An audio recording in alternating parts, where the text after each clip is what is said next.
15वां अध्याय। सनत कुमार ने शिवजी से कहा, हे देवेश, नागों का आश्चर्यजनक पंचमी व्रत मैंने सुना। हे देवेश, अब आप षष्ठी के रोज किए जाने वाले व्रत को कहें। इस व्रत का क्या नाम तथा क्या विधान है?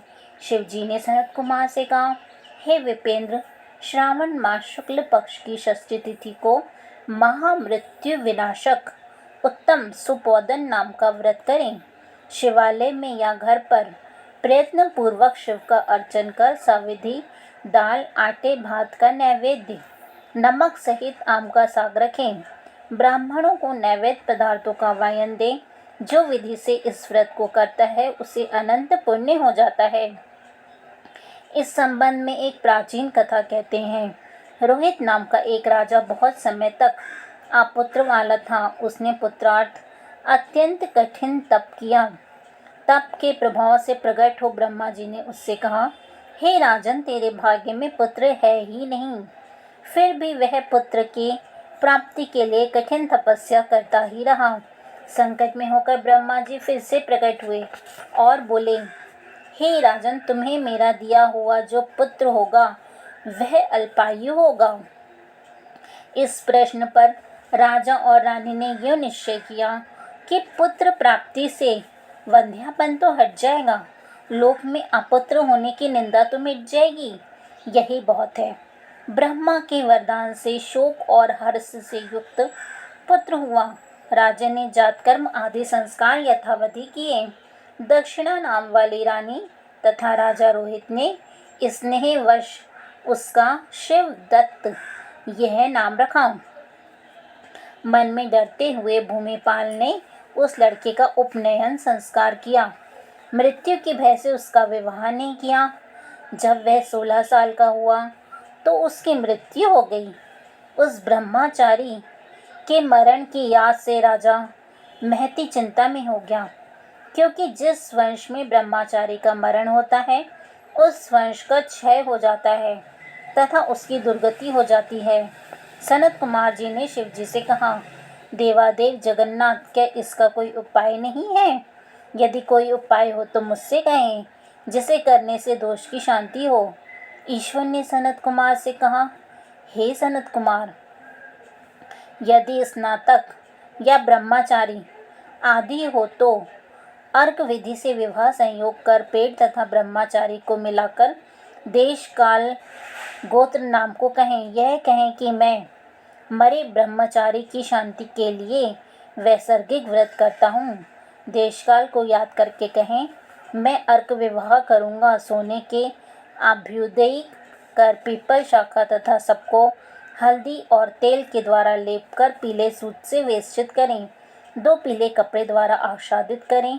अग्नि स्थापना कर विवाह विधि द्वारा आद्योरांत हवन कर अग्नि में बृहस्पति काम 4 आहुतियों से होम कर स्विष्ट कृत संज्ञक होम कर कर्म को समाप्त करें। यथाविधि पीपल की डाल तथा मृत शरीर सबको जला दें। मरण योग्य हो तो उसके लिए इस व्रत को 6 साल तक करें। ईश्वर ने सनत कुमार से कहा, हे विपेंद्र, राजा ने ब्राह्मणों को इस विधि को श्रवण कर अपने मन में विचार किया कि यह अमुख्यतः अर्क विवाह मुझे उत्तम नहीं लगा। विवाह ही मुख्य होना उचित है, जिससे मरे जीव के वास्ते कोई बालिका नहीं देता। मैं राजा हूँ। जो कोई इसको अपनी लड़की देगा उसे मैं रत्न तथा बहुत सा धन दूंगा। उसके नगर में एक ब्राह्मण रहता था। वह दूसरे देश गया हुआ था। उसकी प्रथम मृत पत्नी से एक लड़की थी। दूसरी विवाह स्त्री बहुत दुष्टा थी। उसने डाह से और बहुत द्रव्य के लोभ से लड़की देने की इच्छा प्रकट की। उसने 1 लाख रुपया लेकर 10 साल की उस दीन बालक को मरे हुए राजा के लड़के के वास्ते दे दिया। उस बालक को लेकर वह सब नदी के किनारे शमशान में गए। वहां उस शव के साथ बालक का विवाह किया। मनुष्य लोग विधि पूर्वक शव के साथ संबंध कराकर जलाने को तैयार हुए। तब बाला ने कहा कि आप क्या करते हैं? बाला की ऐसी वाणी को श्रवण कर वह सब दुखित हो बोले, यह तेरा स्वामी है, इसी की देह जला रहे हैं। यो सुन बाल स्वभाव से डरती हुई वह रोने लगी और कहने लगी, आप मेरे स्वामी को क्यों जलाते हैं? मैं जलाने नहीं दूंगी। सब लोग जाएं, अकेली मैं यहाँ रहूंगी। जब यह उठेंगे तब मैं इनके साथ ही आ जाऊंगी। बालिका की ऐसी हट देखकर सब करुणा से आर्द्रचित्त हो चले गए। जो प्रारब्धवादी वृद्ध लोग थे उन्होंने कहा, अहो, अत्यंत कष्ट है, किसी का भाविक कर्म नहीं जान सकते। दीन संरक्षक दयालु भगवान क्या करेंगे? निराश्रय वाला यह कन्या सापत्ने भाव द्वारा दूसरी सौतेली माँ से बेची गई है।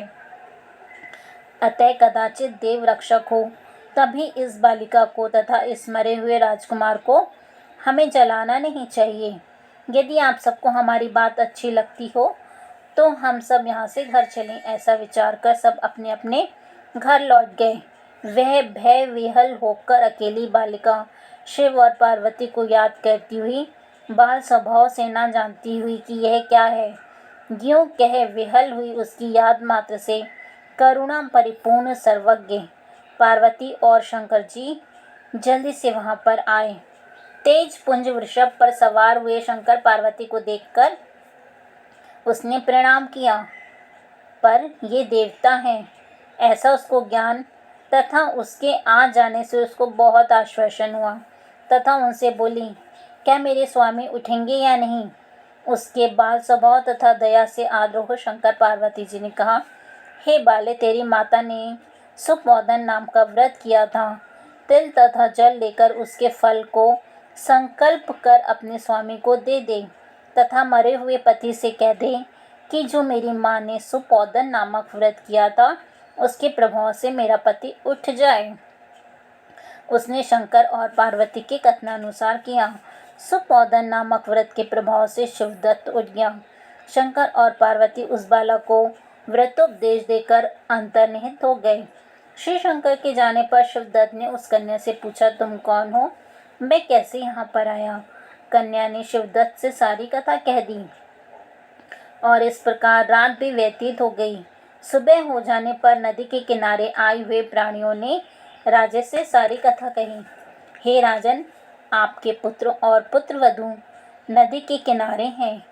प्रामाणिक विश्वसनीय मनुष्यों से इस वार्ता को श्रवण कर अत्यंत प्रसन्न हो नगाड़ा बजवाता हुआ नदी के किनारे पर आया। सभी ने राजा को प्रसन्न होकर स्तुति की, हे राजन, आपका मरा हुआ लड़का फिर से कालगृह में लौट आया। राजा ने पुत्रवधू की प्रशंसा की और कहा, मेरी स्तुति क्यों कर रहे हो? मैं महान मंदभागी अधम हूँ। मेरी यह पुत्रवधू सुभग धन्य है। इसके सजीव पुण्य से यह मेरा लड़का जीवता है। यो राजा ने पुत्रवधू की स्तुति की तथा उत्तम द्विजों को द्वान द्वारा अर्चन किया। मरे को गांव से बाहर कर जीवित हो जाने पर गांव में प्रवेश करने के निमित्त ब्राह्मण के कहने विधान से शांति की। हे वत्स, मैंने तुमसे सुपोधन नामक व्रत को कहा, इसे 5 साल करने के बाद उद्यापन करे। शंकर पार्वती को रोज अर्चन कर चरु तथा आम के पत्ते से सुबह होम करे। पूर्व विधान से व्रत में नैवेद्य तथा वायन दे। इस तरह व्रत करने मात्र से प्राणी चिरायु पुत्र प्राप्त कर अंत में शिवपुर जाता है। 15वां अध्याय समाप्त। धन्यवाद।